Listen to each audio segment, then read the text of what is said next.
Buenas tardes. Acompáñenme por favor a Génesis capítulo 40, versículo 1. Génesis 40, versículo 1 dice: tiempo después, el copero y el panadero del rey de Egipto ofendieron a su señor. El nombre del tema es el copero y el panadero.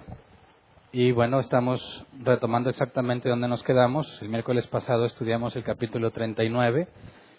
El último que vimos es que José terminó en la cárcel acusado injustamente de intentar abusar sexualmente de la esposa de Potifar. Sabemos que la acusación es injusta, es falsa totalmente. Quien tenía esa intención era la esposa de Potifar. Sin embargo, la señora montó su teatrito con lágrimas y todo y tenía el manto de José como evidencia. Por eso yo decía que había sido un error dejar el manto ahí. Y bueno, fue a la cárcel. Sabemos, nos hicimos la pregunta partiendo del punto de vista ateo, ¿verdad? Ante lo que está sucediendo y partiendo de que Dios es bueno y de que todo lo puede, y más o menos el dilema de Eutífro, si Dios es bueno, ¿por qué pasan cosas malas, verdad? O Dios es bueno y es todopoderoso, si es bueno y pasan cosas malas, entonces no las puede detener, ¿verdad? Si sí las puede detener pero no las detiene, entonces no es bueno. El mal existe, por consecuencia Dios no puede ser ni bueno ni todopoderoso, según ese argumento, ¿verdad? Entonces, estuvimos haciéndonos la pregunta por qué Dios está permitiendo todas las cosas que le pasan a José, ¿verdad? ¿Por qué dejó que lo vendieran? ¿Por qué dejó que lo compraran? ¿Por qué dejó que lo acusaran injustamente? ¿Por qué no impidió que no lo metían a la cárcel injustamente? Etcétera, etcétera.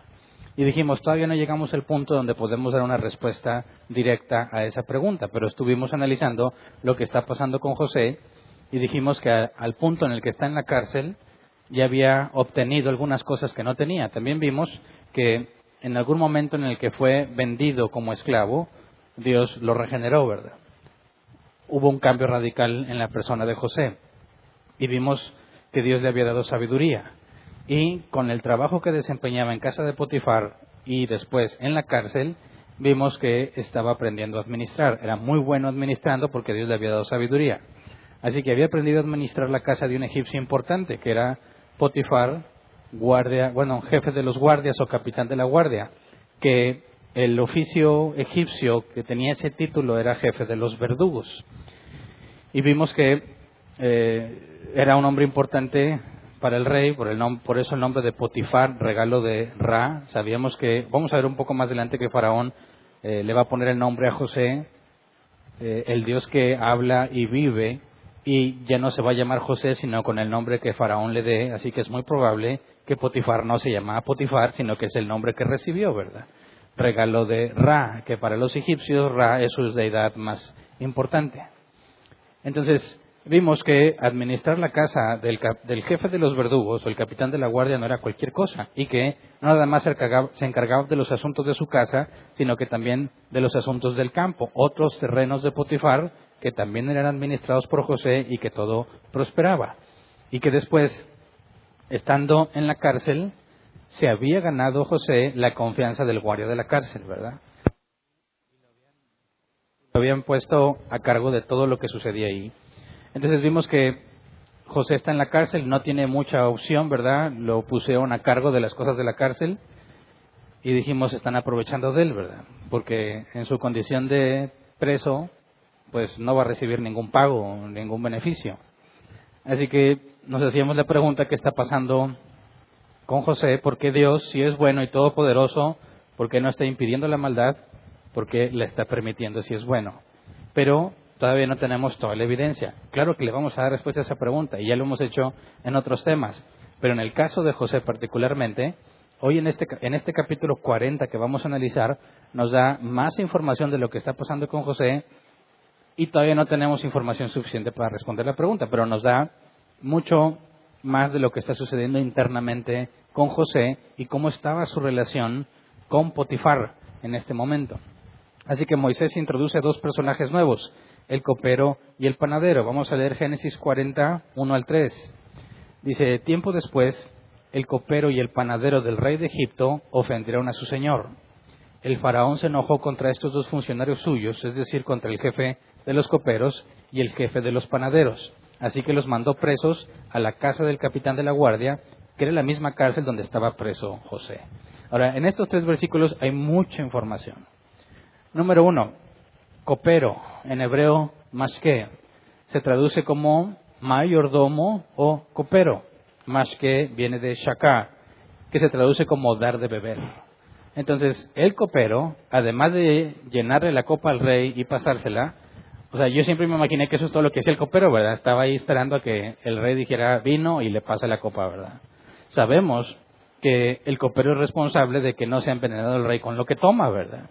Así que sí se requiere tener mucha confianza de parte del rey, en este caso es el faraón, para que le pueda pasar la copa. Muy seguramente él bebía antes que el rey para cerciorarse de que no muriera envenenado, ¿verdad? Pero no es todo lo que hace. Checando las costumbres de aquel entonces, resulta que no nada más se encargaba de llevarle la copa, sino que se encargaba de todos los viñedos y de las bodegas reales. Se considera que tenía centenas de personas a su cargo. Ahora, en Egipto no hay viñedos, ¿verdad? No es posible sembrar uvas ahí, pero históricamente se sabe que las traían de otras partes y que había terrenos dedicados a eso que se administraban a la distancia, de manera que surtían de vino a Faraón. Así que el copero no nada más pasaba la copa, sino que tenía muchísima gente a su cargo para controlar las bodegas del vino y los viñedos. Ahora, el panadero, que en hebreo es afá,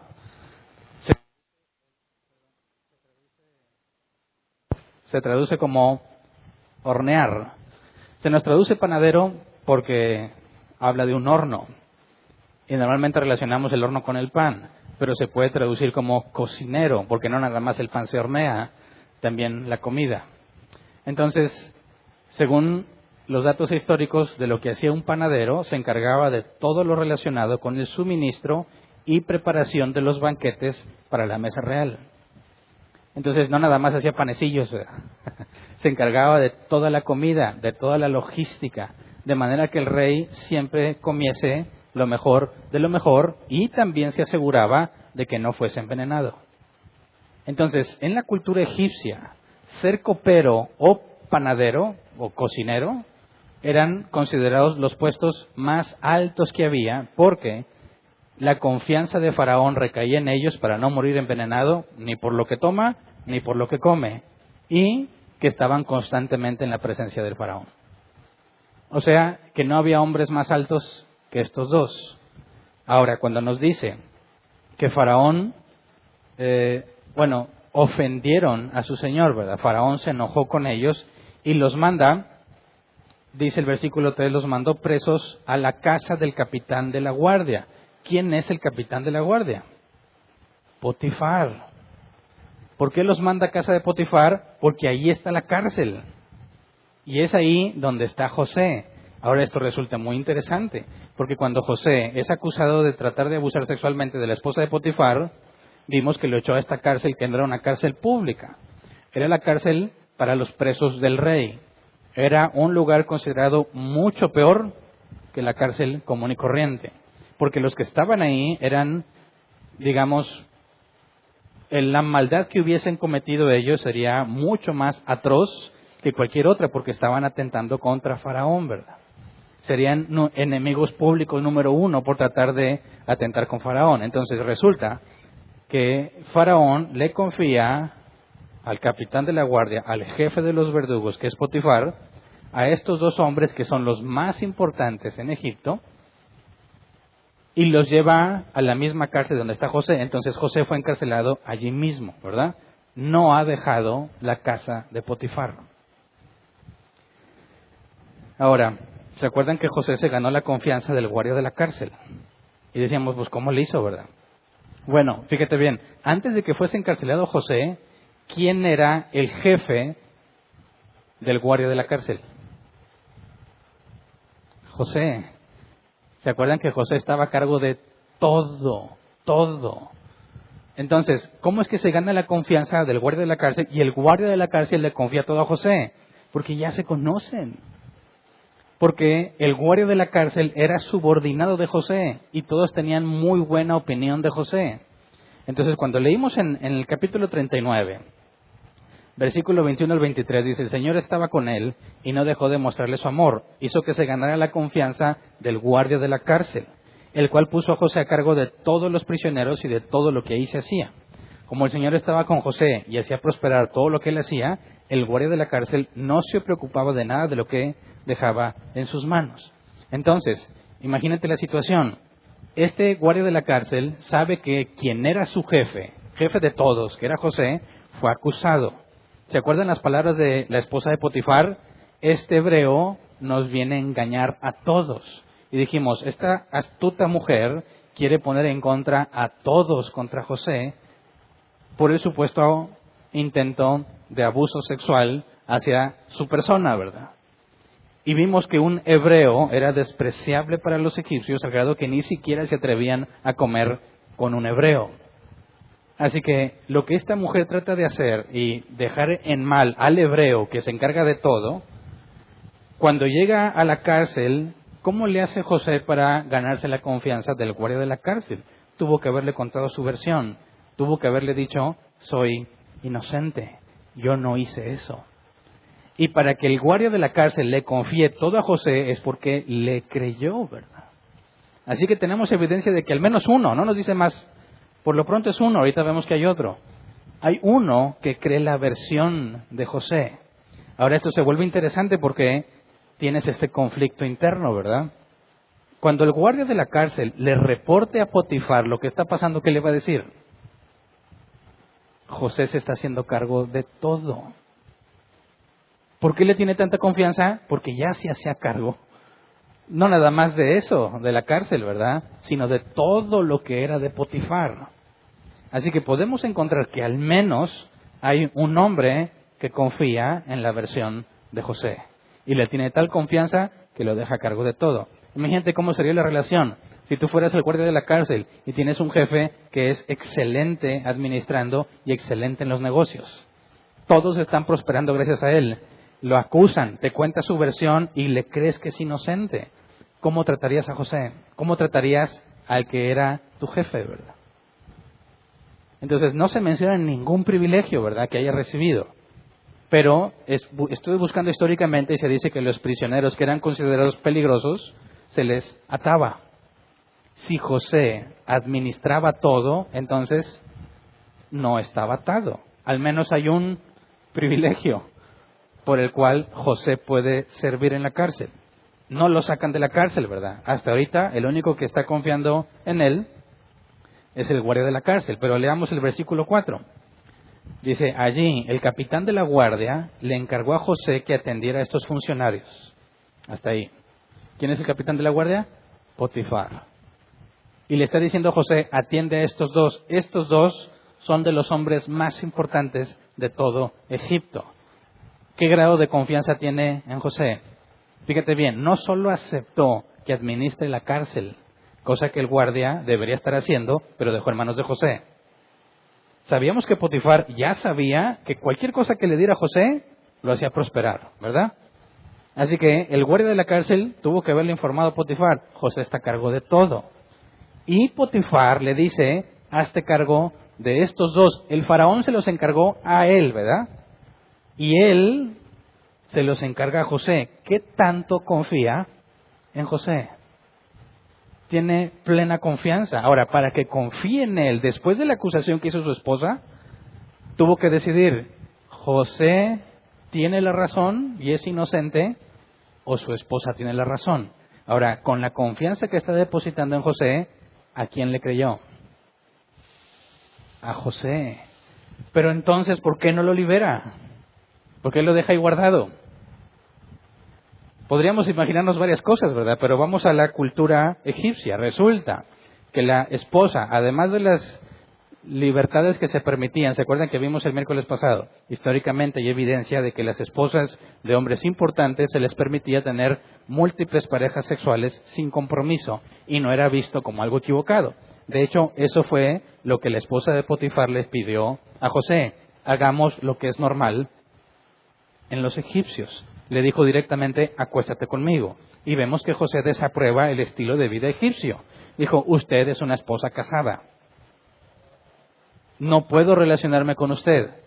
Esta mujer se enoja y bueno, logró su cometido y lo acusa injustamente. Pero, además del libertinaje que se le permitía a las esposas, resulta que en Egipto, cuando te casabas, era por bienes mancomunados siempre. No había nada de bienes separados. Te casas y con la que te casaste ya es dueña de todo lo que tú tienes. Y era sumamente respetada, casi igual que el esposo. Es decir, fíjate bien, fuera de Egipto veíamos que las mujeres no valían nada, ¿verdad? Pero en Egipto, la mujer de un hombre importante era tan valiosa como él y dueña de todo lo que él tiene también. Así que Potifar está creyendo en José, pero si libera a José, ¿qué está diciendo públicamente? Mi esposa es una farsante, ¿verdad? La que quiso acostarse con él fue ella, no José. ¿Qué problemas tendría Potifar en su matrimonio si hiciese eso? ¿Lo harías tú? ¿Ya viste lo que es capaz esa señora?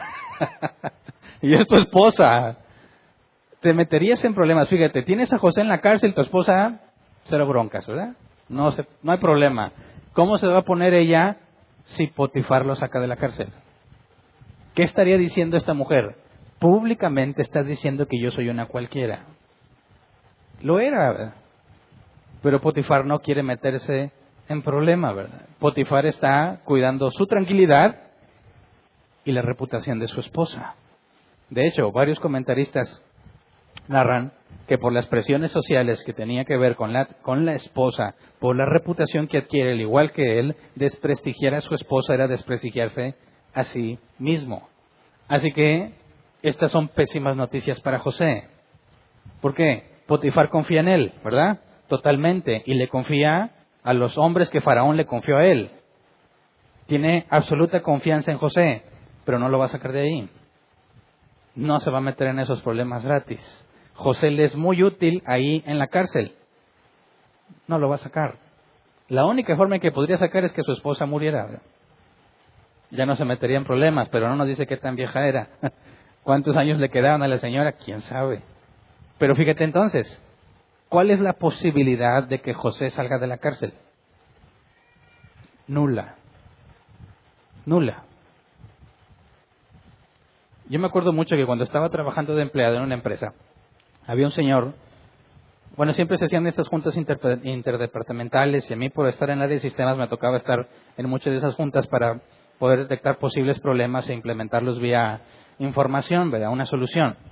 Y me tocó mucho saber de un hombre en particular que era un trabajador común y corriente hasta que le dieron una maquinita especial para barrer. De esas que tienen cepillos que dan vueltas y la planta estaba muy grande y siempre se quejaban todos de que la planta estaba muy sucia.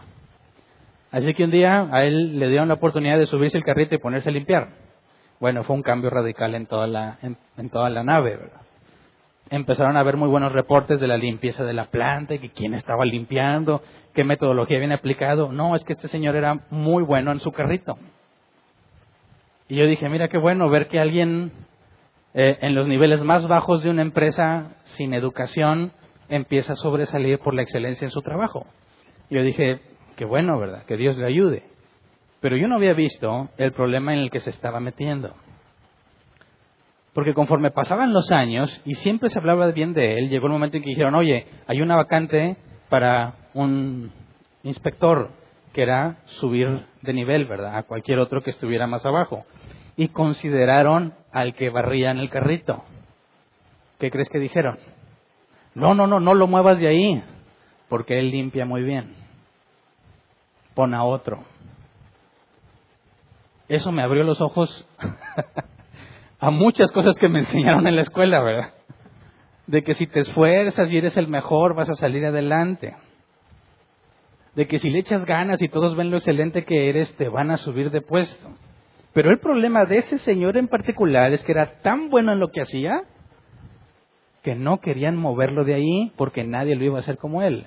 A pesar de que eso implicaba que nunca le ascenderían ni le aumentarían el sueldo. Ahora dime, ¿te conviene siempre ser el mejor en todo? ¿O no? José está en la cárcel, no le pagas y hace todo gratis y lo hace excelente. Sácalo. No, hombre, se me arma con mi esposa. ¿Qué planes o intenciones tendría Potifar de sacar a José de ahí? Nunca. ¿Para qué? No le muevas. Así todo está muy bien. ¿Te das cuenta? ¿Cómo te sentirías si fueses José y te das cuenta? Si tú fueras José no te dirías, oye Potifar, ¿qué onda? Fíjate, todo lo que me pones a cargo, ¿estás confiando en mí? ¿Por qué no me sacas de aquí? No, se me arma con mi esposa. Ahí estás bien. Un esclavo no tiene derechos. Así que su amo decidió dejarlo en la cárcel. ¿Se acuerdan que veíamos el tema pasado? Que algunos proponían que fue encarcelado en espera de un juicio. Yo dije, a mí no me gusta esa teoría porque en ningún momento se le da un juicio. Ahí lo guardó y ahí lo dejó. Así que la situación de José es muy crítica. No tiene esperanza de salir de ahí. Es muy bueno en lo que hace y guardado ahí, todo es paz y tranquilidad. Así que entiendo que podría desesperarse. ¿No te desesperarías tú? Muchas veces yo pensé, le debí haber dicho al que barría de lo que me había enterado, ¿o no? ¿Sería ético para la empresa? ¿O no? ¿Cómo me iría con mis superiores cuando se enteren de que yo fui y le dije información confidencial? Porque todo lo que se dice en esas juntas es confidencial. Y hay un compromiso moral y civil de que tú no puedes divulgar esa información. Entonces, nunca me decidí a decirle. No supe qué pasó con él, ¿verdad? Pero me dejó una lección muy importante, ¿verdad? El punto es que con José tiene la confianza de Potifar, sin embargo, no hay esperanza de que salga. Luego leamos Génesis 44 al 7. Dice después, bueno, terminando lo que leímos del versículo 4, dice, después de haber estado algún tiempo en la cárcel, una noche los dos funcionarios, es decir, el copero y el panadero, tuvieron cada uno un sueño, cada sueño con su propio significado. A la mañana siguiente, cuando José fue a verlos, les contó muy preocupados. Los encontró muy preocupados y por eso les preguntó, ¿por qué andan hoy tan cabizbajos? Ahora, primero, los dos tienen un sueño en la misma noche y cada sueño tiene su propia interpretación. Punto número 1, no es azar ni coincidencia, ¿verdad? Estos hombres tienen un sueño que viene de parte de Dios, aunque ellos no saben ni quién es Dios, ¿verdad? Dios les está revelando su futuro, pero Dios sabe que es imposible para ellos saberlo. Dios sabe que ellos no saben qué significa el sueño, pero José está allí. Ahora, se nos ha dicho que José tuvo sueños, ¿verdad? Pero nunca se nos dijo que los interpretara. Por eso, cuando dice, bueno, primero, antes de eso, para no brincarme esta parte, en el versículo 6 dice, la mañana siguiente, cuando José fue a verlos, los encontró muy preocupados. Por eso les preguntó por qué andan hoy tan cabizbajos. Ahora, para que notara que están cabizbajos y preocupados, significa que no lo estaban. Entonces, están en la cárcel, pero no están ni preocupados ni cabizbajos, están bien. ¿Cómo le haces para estar en la cárcel y estar bien? ¿Estaban a cargo de quién? De José. Y llega José y le dice, oye, se ven muy, diríamos acá los mexicanos, muy agüitados, cara larga. ¿Qué les pasa? Es decir, ellos estaban bien ahí, la pasaban bien. Y ese es otro factor que habla bien de José, porque ¿a quién se los habían encargado? A José. Están en la cárcel, pero están bien. Pero cuando tienen este sueño, cada uno su propio sueño, están angustiados y preocupados. Y luego, José aprovecha esa situación para hablarles del Dios hebreo. Versículo 8 al 11, dice, los dos tuvimos un sueño, respondieron, y no hay nadie que nos lo interprete. Pausa. ¿Cómo que no hay nadie que los interprete? ¿A qué se refiere? ¿A que no existe nadie que lo pueda interpretar? ¿O que ahí donde están no hay quien se los interprete? De hecho, se refieren a que esa ubicación, o sea, la cárcel, ahí no hay quien lo interprete, porque en Egipto había personas dedicadas a interpretar sueños. Vamos a adelantarnos un poquito en Génesis 41:8. Dice, sin embargo, la mañana siguiente se levantó muy preocupado, hasta hablando de Faraón, mandó llamar a todos los magos y sabios de Egipto y les contó los 2 sueños, pero nadie se los pudo interpretar. También en tiempos de Daniel, el rey tenía sabios y magos. De manera que cuando el copero y el panadero dicen, no hay nadie que nos lo interprete, están diciendo, aquí en la cárcel no podemos ir a preguntarle a los sabios, ¿verdad? Aquí en la cárcel no podemos saber lo que significa. Pero había personas dedicadas a eso. Y cuando estudiamos Daniel, y hace varios años que lo estudiamos, dijimos, ser sabio en aquel entonces era un puesto muy bueno, ¿verdad? Comías de la misma comida del rey, vivías cerca del rey, tenías acceso constante al rey y a las mejores fuentes de información que había en aquellos tiempos. Ser un sabio del rey era ser muy respetado en todos los dominios de ese rey. Y era gente que estudiaba constantemente y gente muy preparada. Ahora, ¿qué opina José de esos sabios? Porque les dice, tenemos estos sueños, pero no hay ningún sabio. No podemos contactar a ninguno que nos lo interprete. ¿Qué dice José? Versículo, bueno, ahí sigue siendo el 8, ¿verdad? ¿Acaso no es Dios quien da la interpretación? Preguntó José. ¿Por qué no me cuentan lo que soñaron? Ahora, ¿qué opina José de esos sabios y esos adivinos? ¿Que realmente puedan interpretar los sueños? No, es Dios quien lo hace. Es Dios el único omnisciente, para quien no hay nada oculto. Ahora, esto es importante porque cuando les dice, ¿acaso no es Dios? El hebreo es Elohim. Y ese no es un concepto egipcio. Les está hablando de un Dios que no conocen. Y no les dijo, algunos de sus dioses pueden interpretar. No, Elohim, el Dios hebreo, mi Dios, Él lo puede interpretar porque a Él nada se le oculta. Les está hablando del único Dios verdadero. A estos 2 funcionarios que, siendo de Egipto, tienen múltiples deidades. No les habla de ninguna deidad egipcia, les habla del Dios de Abraham, de Isaac y de Jacob. ¿Por qué no me cuentan lo que soñaron? Ahora, ¿de dónde viene esa seguridad? Dice, Dios es el que lo revela. Cuéntame el sueño. ¿Qué significa?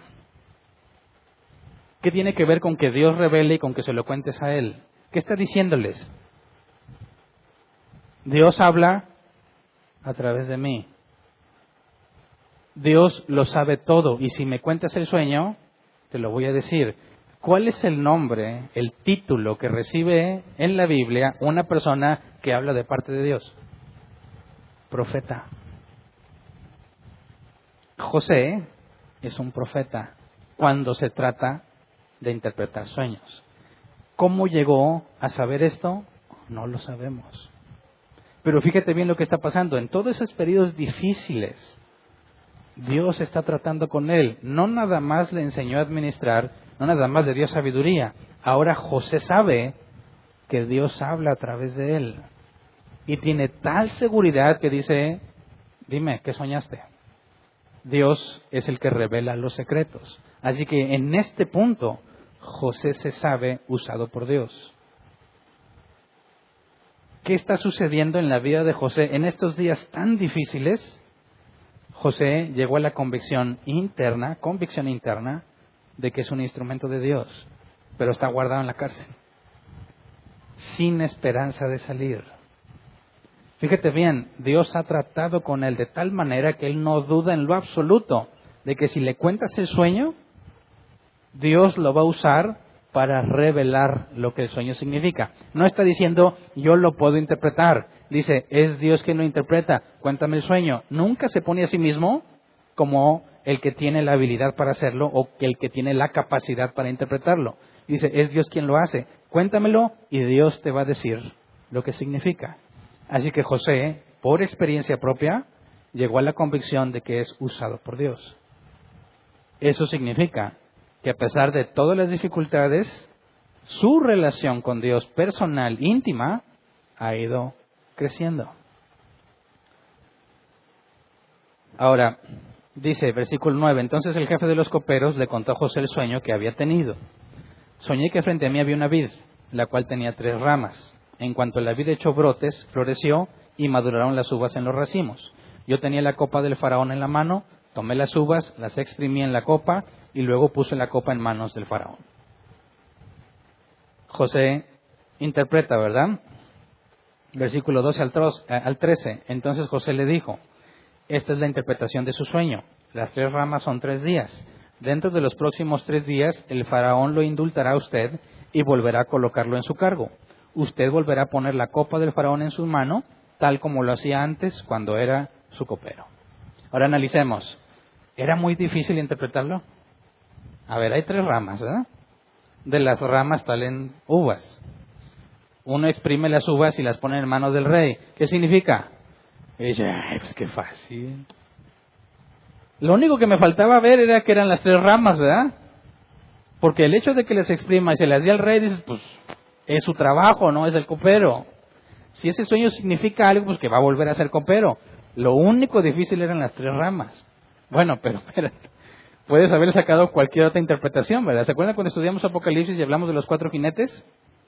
Dijimos, cuando no hay una exégesis, cuando no vas al texto a ver lo que significa y quieres interpretarlo simbólicamente, le puedes poner lo que quieras. Y demostramos que según mi interpretación del caballo blanco, rojo, amarillo y negro, dije, son los Power Rangers. Demuéstrame que no. ¿Cómo me demuestras que estoy interpretando mal? Sí, mira, el Ranger negro, el Ranger rojo, el Ranger amarillo y el blanco. ¿Cómo me demuestras que estoy mal? Es un símbolo. Oye, pero jinetes, los Power Rangers en caballos, sí, había unos medievales. ¿Quién los vio? ¿No se acuerdan? Power Rangers medievales, nomás yo. Traían, traían armadura y espada. Yo te puedo convencer de cualquier cosa que interprete como un símbolo. Pruébame que estoy mal, es un símbolo. No, por eso hay que evitar a toda costa esa simbología. Hay que irnos a lo que realmente está escrito. Ahora, ¿cómo le hacemos para interpretar objetivamente un sueño donde hay 3 ramas? Parece fácil, pero ese es el punto que Moisés nos muestra. Cuando Dios le da el don a alguien, cuando ese alguien opera ese don, hace que se vea fácil, ¿verdad? Eso hace que otros digan, ay, pues no es tan difícil. Si tú puedes, yo también. A ver, échame tu sueño. Yo te puedo interpretar el sueño que me des. Cualquier cosa me puedo inventar del sueño que me des, ¿verdad? ¿Cómo podríamos corroborar que realmente mi interpretación es válida? Cuando se cumpla. Entonces, parece fácil, y dice, pues me da mucho sentido, ¿verdad? Lo único complicado en las 3 ramas. Bueno, pero lo que José está haciendo no lo hace él. Fíjate bien lo que José está diciendo, ¿verdad? Porque cuando le cuentan el sueño, no es José quien dice, es Dios a través de José. Y en eso consiste los dones en los hijos de Dios. Que cuando operas el don, aunque lo hacemos de manera imperfecta, no es algo que estaba en ti, no es algo que proviene de ti, es algo que proviene de Dios. ¿Me explico? Por eso, el beneficio en la iglesia es que uses tus dones, porque cuando los uses, es Dios equipando a los suyos por medio de ti. ¿Me explico? ¿Alguna vez viste que alguien hacía algo bien fácil y luego dijo, a ver, yo también, échame, yo lo hago, y te das cuenta que es bien difícil? Checa los videos en YouTube, cómo hacen cosas de madera y cortan y dices, ay, bien fácil, échame el serrucho y todo chueco. Se ve bien fácil cómo lo cortan y se va bien derechito, pero cuando lo trates de hacer tú, sin experiencia, con un serrucho de pésima calidad, te queda todo mal. Y eso se ve bien fácil. Bueno, es que hay muchas cosas detrás de eso. En hombres que se preparan y tienen práctica, puedes entender que esa práctica los lleva a tal maestría. Pero cuando hablas de algo que proviene de Dios, aunque tú tienes que esforzarte por ser útil y eficiente, tiene que sobresalir lo que haces por sobre todos los demás, porque es Dios por medio de ti. Así que le dice, copero, Dios te va a restaurar en 3 días. Pero eso representa una oportunidad para José. José sabe que está indefinidamente en la cárcel. Ahora, tiene junto a él a uno de los más distinguidos funcionarios de Egipto. Le acaba de hablar de Dios y le acaba de dar la interpretación de su sueño. Que José sabe que Dios no se equivoca y que es Dios a través de él diciéndole lo que significa. O sea, que tiene un muy buen amigo, dirían acá, con palancas, que se codea con Faraón y que en 3 días sale. ¿No podría ser una buena oportunidad para decirle a Faraón, la máxima autoridad, que revise su caso? Versículo 14 y 15. Yo te ruego que no se olvide de mí. Por favor, cuando todo se haya arreglado, háblele usted de mí al Faraón para que me saque de esta cárcel. A mí me trajeron por la fuerza de la tierra de los hebreos. Yo no hice nada aquí para que me echaran en la cárcel. Esa es la versión de José, la que tuvo que haber creído el guardia en primera instancia. Y que tiene la oportunidad de que alguien hable con Faraón, que es mayor que Potifar. Y que si Faraón da la orden de que lo libere, Potifar va a tener que obedecer, porque Potifar nunca lo va a sacar de allí. Ahora, esto es interesante porque nunca ha habido ninguna queja de José, pero ve la oportunidad de librarse de ese lugar y la toma. Ahora, ¿eso significa que no estaba a gusto ahí? ¿Eso significa que no estaba agradecido de estar ahí? Fíjate, muchas veces lidiamos con esto. Tenemos que aceptar lo que Dios nos manda, ¿verdad? Dicen, eso es mediocridad. Porque tú deberías seguir luchando por salir adelante en lugar de aceptar lo que Dios te mandó. ¿Alguna vez lo pensaste? Dices, oye, pues, si Dios me ha dado ciertas habilidades y tengo un trabajo que no gano todo lo que yo quisiera, pero es un trabajo estable, ¿debiera estar agradecido o debiera lanzarme por algo mejor? No, yo quiero algo mejor, yo no quiero eso. Ah, qué mal agradecido. No, bueno, aquí me quedo. Qué mediocre. ¿Cómo le haces? ¿Cuál de las dos es la correcta? Hace mucho lo hablamos, pero en los temas de fundamentos y vivir en santidad vamos a ir a retomarlo poco a poco. Las dos cosas son correctas, pero no debes de confundirlas. José está haciendo un excelente trabajo en la cárcel sin paga.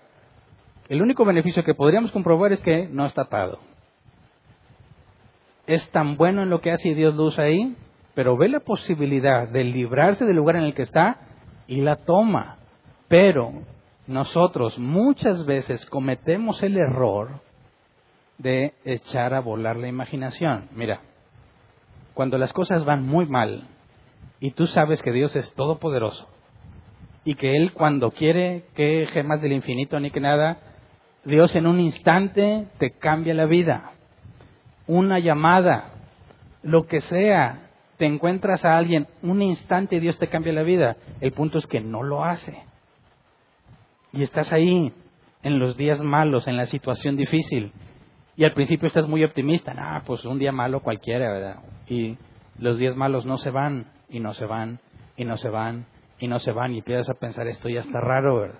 Esto ya duró mucho. Las cosas se complican cada vez más. Esto no va bien. Cada vez hay más dificultades, cada vez hay más problemas. Y tú estás orando y diciéndole a Dios, sácame de aquí, Señor, pero no hay respuesta. Y las cosas van de mal en peor, y en peor, en peor, en peor.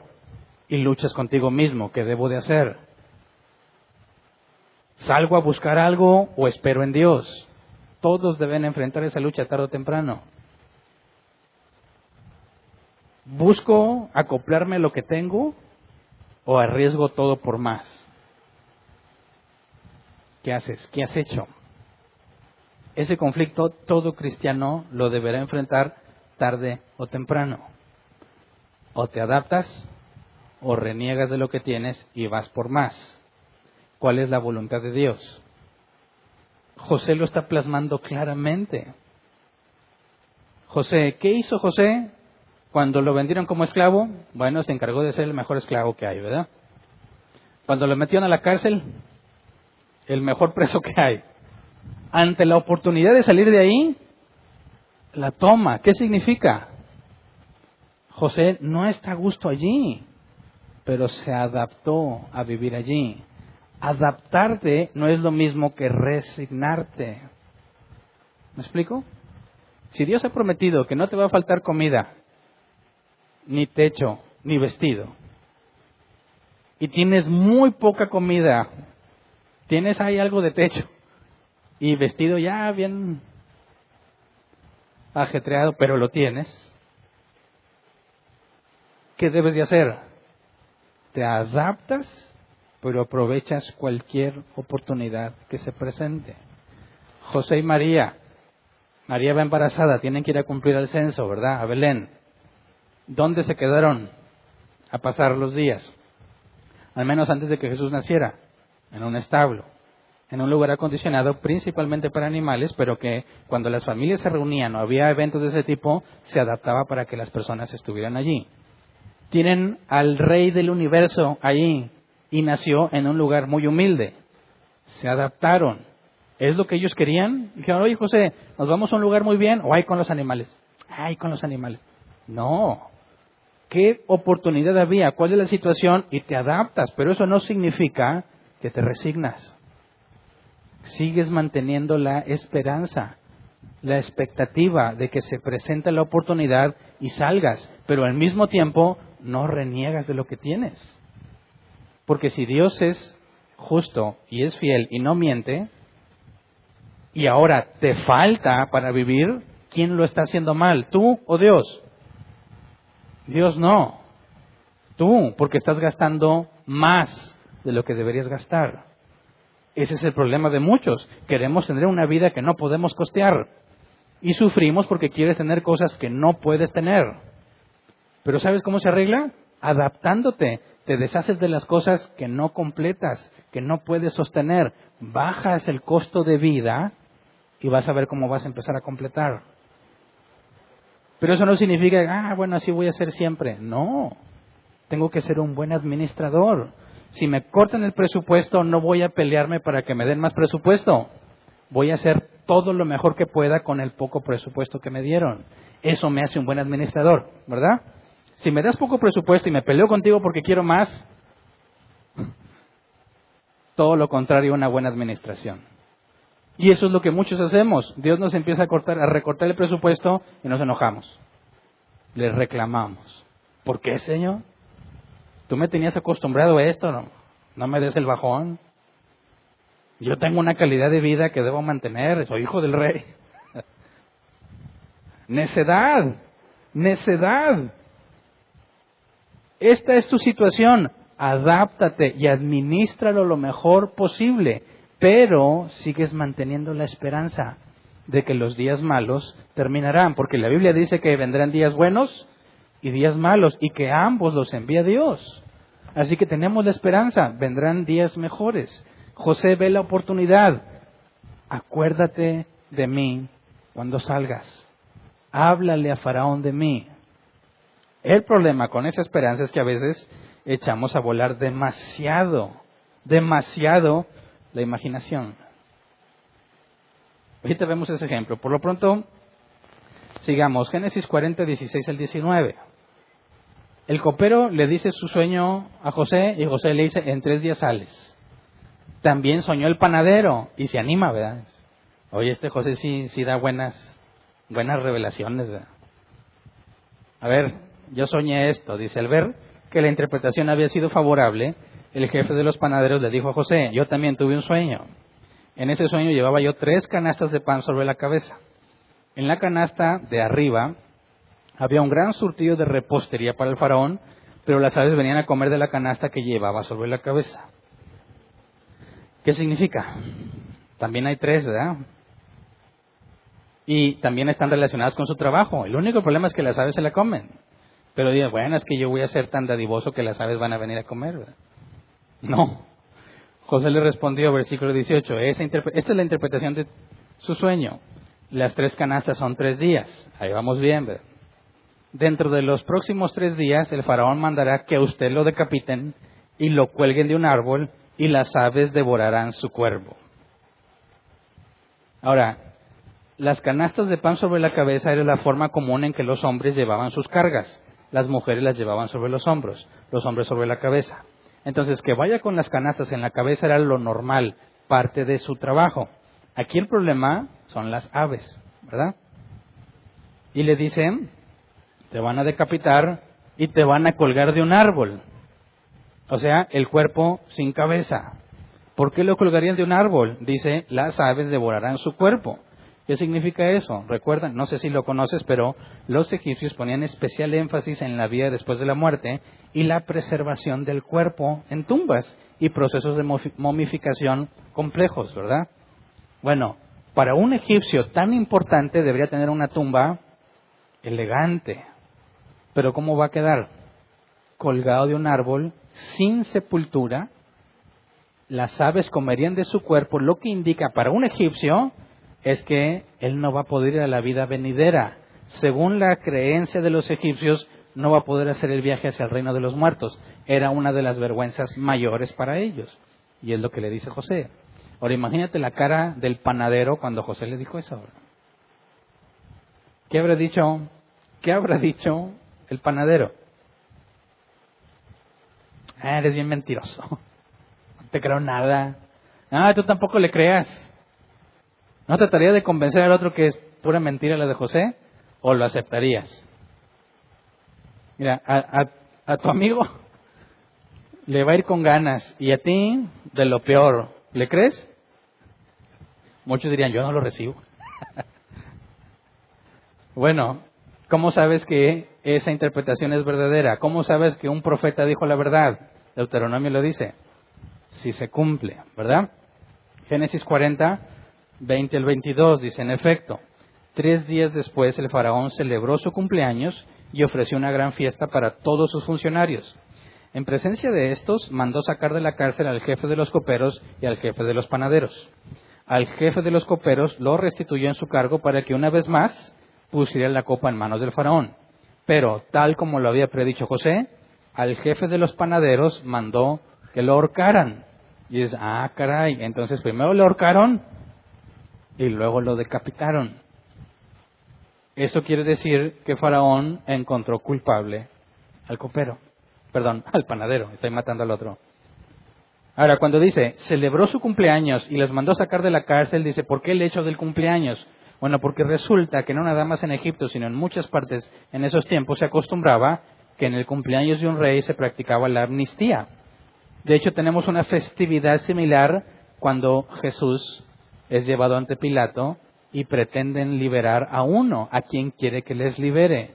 Bueno, esa misma práctica estaba desde estos tiempos ya. Cumpleaños el rey y tiene que perdonar a alguien. Perdona al copero, o sea que sí había hecho algo indebido. Y perdona al copero y condena al panadero. Ahora, en ese punto se comprueba que José decía la verdad.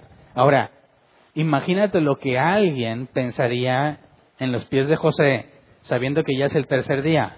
José no duda de su interpretación, ¿verdad? Sabe que Dios se la dio. José dice, ahora sí, ¿verdad? ¿Qué sigue? ¿Qué le pidió al copero? Cuando salga, acuérdate de mí, háblale a Faraón. Si tú fueras José, ¿estarías contentillo? Ay, ¿cuándo va a llegar Faraón? Ahorita le ha de estar hablando de mí. Ese es el problema, no hagas eso. Ese es el problema cuando ante un rayo de esperanza, en medio de una situación difícil, desmedidamente echamos a volar la imaginación. Fíjate, cualquiera en los pies de José diría, a ver, analicemos fríamente. El copero ya quedó libre, ¿verdad? No puede negar que Dios me usó, ¿verdad? No puede negarlo porque fue en realidad al panadero lo mataron y a él lo liberaron. El copero se va a acordar de mí como se lo pedí. ¿Por qué? Porque va a estar agradecido, ¿verdad? Ahora, es un hombre muy influyente. Luego va a ir con Faraón. Se va a acordar de mí y le va a decir, oye, tengo un amigo que está injustamente encarcelado. Ahora, notemos que cuando José le dijo eso al copero, no habló mal de sus hermanos, ¿verdad? Dijo, me secuestraron, me llevaron a la fuerza, me trajeron aquí a la fuerza. Y luego dijo, me tienen aquí injustamente, pero no hablo mal de la esposa de Potifar. No le dijo, copero, ahí va mi testimonio, mi tristemonio. Hombre, si te contara lo que esa vieja hace. Hombre, no le creas nada, es bien mentirosa, lengua larga. ¿Sabes lo que me hizo? Hombre, hizo esto. Ella me hostigaba todos los días. Mucha gente hace eso. Le hacen algo injusto y luego quiere contarle a alguien lo pésima persona que es aquel que le hizo la injusticia. Pero José no habló mal ni de sus hermanos ni de doña Potifar. Simplemente dijo, soy inocente. Fíjate bien lo que hay en José. No está tratando de desquitarse. Eso se llama adaptarse. Esto es lo que Dios permitió. Ok, lo acepto. Viene de Dios. No me agrada, pero nada, ya vimos en la Escritura, nada sucede sin que Dios lo permita. Así que mi problema no es con el que hizo la injusticia, porque a fin de cuentas es Dios quien lo permitió. ¿Me explico? De ahí es donde viene el asombroso perdón que pueden tener los hijos de Dios. ¿Cómo es que puede perdonar a la persona?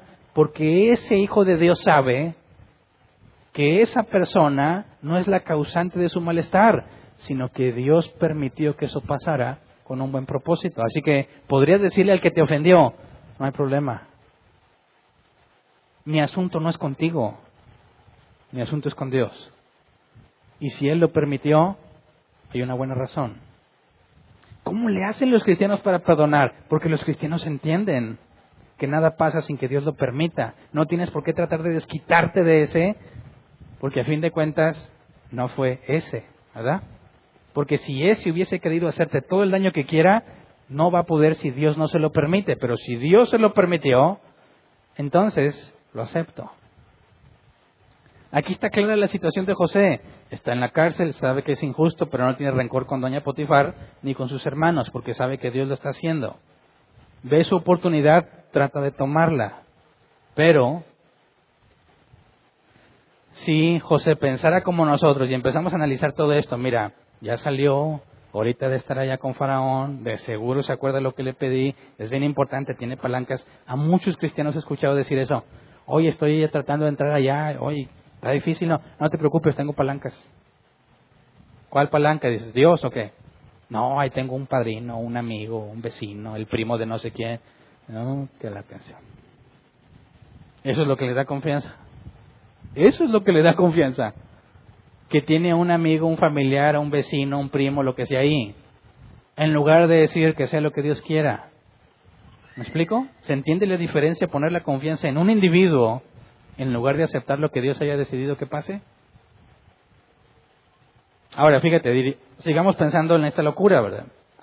Ya tengo palancas allá con Faraón, de los más confiables, de los mejores, seguro le va a hablar de mí. Y cuando Faraón se entere va a decir, ¿cómo está ese rollo? ¿Cómo que lo encarcelaron injustamente? Que se investigue. Y cuando me investiguen, se va a dar cuenta que soy inocente. Ahora, el copero sabe que yo soy como esos sabios que tienen ellos. Chance y me da trabajo de sabio. Y a los sabios les va muy bien. Así que me olvidaría de esta vida y mi vida va a cambiar. ¿Y sabes qué? Todo cuadra, todo tiene sentido. A mí se me hace que sí es de Dios. ¿Sí o no? Muchos cristianos piensan así. A mí se me hace que sí es de Dios. ¿Por qué? Porque en su mente trataron de conectar todas las cosas y cómo va a salir. Dicen, yo tengo fe en Dios. Mentira, mentira del diablo. No tienes ni tantita fe en Dios. Estás confiando en tus vanos razonamientos, en que para ti parece que hay salida y dices, yo confío en Dios. No es cierto. Si confiaras en Dios, no echarías a volar tanto la imaginación. Dirías, que pase lo que Dios quiera, ¿verdad? Se nos olvida que un hombre natural, no regenerado, que no cree en Dios, ni le sirve, no tiene por qué preocuparse de mí. No tiene por qué ver por mí. El copero está feliz de la vida, ¿verdad? No cometamos el error de espiritualizar nuestras locuras. Porque luego eso le agregan otros. Yo lo declaro, yo lo creo, lo recibo. Y se vuelven más locos todavía, ¿verdad? Porque ahora ponen como garantía a Dios. Y cuando no funciona, quedas en ridículo. No nada más tú, sino el nombre de Dios que usaste. Y la Escritura enseña que no uses el nombre de Dios en vano. Pisoteas el nombre de Dios cuando con tus locuras pretendes decir que tienes confianza. No. Y le agregan pasajes fuera de contexto. Por ejemplo, Génesis 29:11. Porque yo sé muy bien los planes que tengo para ustedes, afirma el Señor. Planes de bienestar y no de calamidad, a fin de darles un futuro y una esperanza. ¿Cuántos cristianos conoces que han tratado de aplicar ese pasaje para ellos? Y se me está yendo mal, parece, ahí hay un rayo de esperanza. No, pero la Escritura dice, yo sé muy bien los planes que tengo para ustedes. Y ahí se incluyeron, ellos se incluyen en el ustedes, ¿verdad? Pero en el contexto de este libro, esta porción es una carta que tiene destinatario. Es una carta que escribe Jeremías con la palabra de Dios a los exiliados en Babilonia. No a ti. Tú no fuiste exiliado a Babilonia. No está hablando de ti. Está hablando de los que están en Babilonia, que se los llevaron cautivos. Y les dice Dios, los voy a restaurar. Y mis planes para ustedes, que están allá en Babilonia y van a estar 70 años, mis planes no es destruirlos, son planes de bien. Pero fíjate el error en el que puedes caer. Ves pasajes fuera de contexto que hablan bonito y dices, yo lo tomo para mí. Y esa idea loca de que todo va a funcionar, le das como un hecho y dices, le cuento a los demás, yo sé que Dios me va a ayudar, hombre, yo ya mero salgo. Y lo único que haces es embarrarte cada vez más en tus problemas. ¿Cómo le fue a José? Versículo 23. Sin embargo, el jefe de los coperos no se acordó de José, sino que se olvidó de él por completo. ¿Qué esperabas? ¿Qué esperabas? Eso es lo normal. Cada quien ve por sí mismo. El copero está feliz, fue reintegrado. ¿Se va a acordar de quién estaba en la cárcel con él? Se olvidó por completo de él. Así que debemos tener mucho cuidado. Dios hace las cosas con su sabiduría. Eso significa que no hay mejor camino que el que Él decidió tomar. ¿Verdad?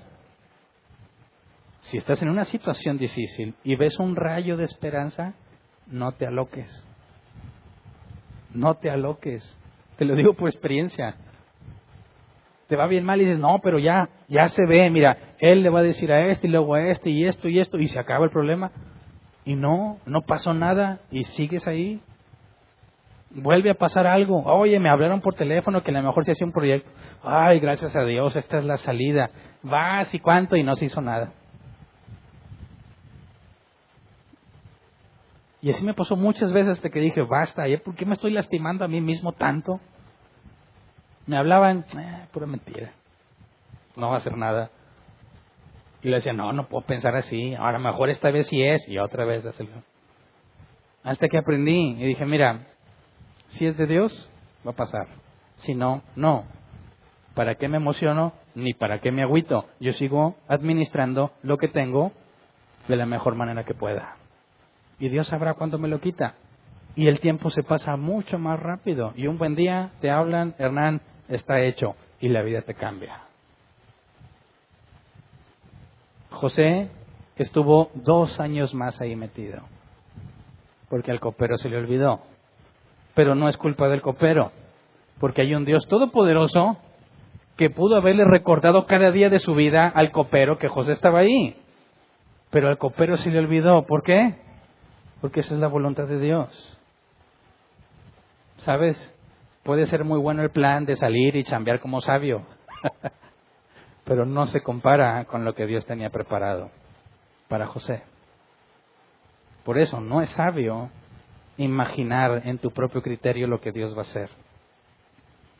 Tratar de alcanzar lo que tú crees, no. Lo sabio es adaptarte. aprovechar las oportunidades, pero confiando en que sea o no sea, Dios sigue en control, ¿verdad? ¿Por qué Dios está permitiendo eso? Todavía no te puedo dar la respuesta concreta, pero aquí vemos, en este capítulo vemos que la relación entre José y Dios es mucho más cercana y mucho más profunda, al grado en que José no duda de lo que Dios hace a través de él. Y eso no se obtiene de la noche a la mañana. No podemos saber cuánto tiempo lleva encarcelado. En el versículo 1 dijo tiempo después. En el siguiente capítulo, versículo 1 dice 2 años más tarde. Así que mínimo van poco más de 2 años. Mínimo. No sabemos cuánto más tiempo estuvo ahí. Pero en ningún momento vemos quejas. En ningún momento vemos deseo de venganza. En ningún momento vemos descontento. Eso es lo más maravilloso de cuando estás en los días difíciles. Que es ahí cuando más consciente estás de la presencia de Dios en tu vida. Son esos días cuando más lo buscas. Son esos días cuando más dependes de Él. Son esos días cuando más esperas de Él. Porque cuando todo va bien, ni te acuerdas, ¿verdad? Así que vamos a ponernos de pie y vamos a orar.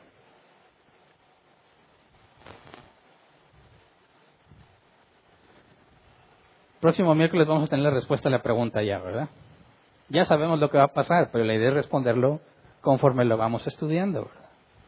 Si te fijas, cada vez cuando lees con detalle surgen mucho más cosas que te dejan ver el proceso, que aunque no está claramente escrito, es fácilmente deducible lo que Dios está haciendo con José. Y a la luz de lo que va a pasar y la enorme responsabilidad que va a tener, Dios se aseguró primero que fuese un hombre humilde, ¿verdad?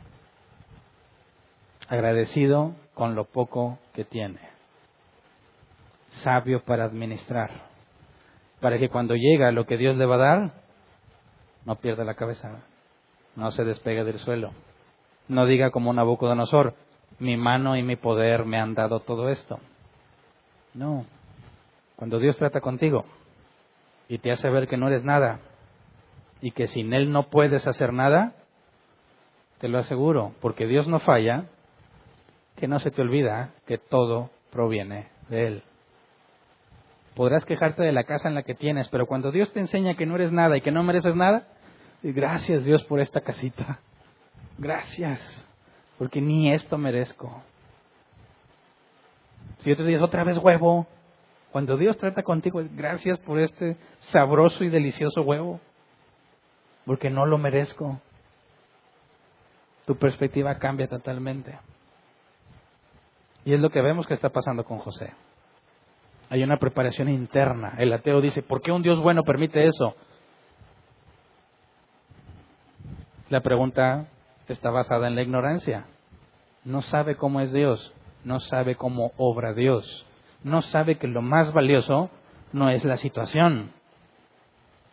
Dice la Escritura, si te vas a gloriar, gloríate de conocerme y entender que yo soy Dios. Jesús dijo, en aquel día me dirán, Señor, Señor, en tu nombre hicimos esto y lo otro, apartaos, hacedores de maldad, nunca los conocí. Lo mejor que te puede pasar no es una situación, no es una posición económica, no son los bienes materiales ni la salud. Lo mejor es una relación íntima, cercana con el Rey del Universo. Así que vamos a orar. Señor, queremos primero pedirte perdón por todas las veces que hemos sido mal agradecidos, por todas las veces que nos hemos quejado de lo que nos has dado sin saber, Señor, que tú eres sabio y que todo obra para bien. Perdónanos por todas las veces que nos acostumbramos a lo bueno y cuando vinieron los días malos nos quejamos y reclamamos contigo, Señor. Nos sentíamos inmerecedores de que nos trataras así. Perdona nuestra ignorancia y nuestra locura, Señor. No sabíamos, no entendíamos que sin ti no somos nada. Y que lo único que merecemos es la muerte y la condenación porque pecamos, Señor. pero por tu misericordia y por pura gracia te ha placido bendecirnos. Y sobre todo, Señor, como Jesús dijo, has ocultado a los sabios muchas cosas que nos has revelado a nosotros que somos ignorantes como niños pequeños. No hay forma de agradecerte, Señor. Que tengas presente, que te entendamos, que te ocupes en enseñarnos, Señor, que te ocupes en disciplinarnos, en tratar con nosotros para que te conozcamos, a pesar de que no somos como debiéramos ser, Señor. Cometemos muchos errores y aún así nos tratas como si fuésemos Cristo, como si no hubiésemos fallado. Nos disciplinas cuando nos equivocamos, porque como dice tu palabra, disciplinas al que amas, azotas al que recibes por hijo. Queremos agradecerte, Señor, por tantas bondades y tantas misericordias que hemos recibido de ti, y queremos rogarte que nos abras los ojos para poder percibir lo que nos das, para poder ver nuestra vida desde tu perspectiva, Señor, reconociendo que haya días buenos o días malos, ambos provienen de ti. Enséñanos a confiar en ti, Señor, sin importar cuán difícil es la situación o cuán profundo es el dolor que experimentamos. Enséñanos a confiar en ti para vivir los días con sabiduría, disfrutarlos sea que tengamos mucho o poco en lugar de estar angustiados por lo que el mañana traerá, Señor. Enséñanos a depender de ti. Enséñanos a confiar en ti. Sobre todo, queremos conocerte cada vez más, Señor. No solamente como conocimiento almacenado en nuestro cerebro, sino con la experiencia de la vida, de una relación cercana a ti, Señor. Porque ese es nuestro más grande tesoro. Conocerte y entenderte, Señor. Saber que tú gobiernas, saber que tú eres santo, saber que no somos nada sin ti, Señor. Saber que hay tanto que agradecerte cada día de nuestras vidas y concédenos también el privilegio de hacerlo, Señor. En medio de nuestros malos momentos, malos días, malas reacciones y rebeldías, te rogamos que nos tengas paciencia, que nos corrijas, Señor, que nos cambies, para que podamos glorificar tu nombre en lo mucho o en lo poco, Señor. Gracias por todo lo que has hecho con nosotros, por los días buenos y por los días malos, y por los días buenos que vienen y los malos también. Confiamos en ti, Señor, que pase lo que pase, dice tu palabra, tú tienes poder para sostenernos. Gracias, Señor. Amén. Pueden sentarse. Pasemos a la sección de preguntas. Si tienes una pregunta, levanta tu mano, te llevan el micrófono. Tenemos 15 minutos para responder. Las preguntas son del tema, ¿verdad? Si tienes una pregunta que no es del tema, puedes acercarte al final con confianza. Pero estos minutos son para lo que acabamos de estudiar. Si nos queda tiempo, respondemos las posibles preguntas que haya en línea. Así que, ¿alguien tiene una pregunta? Levante su mano, por favor.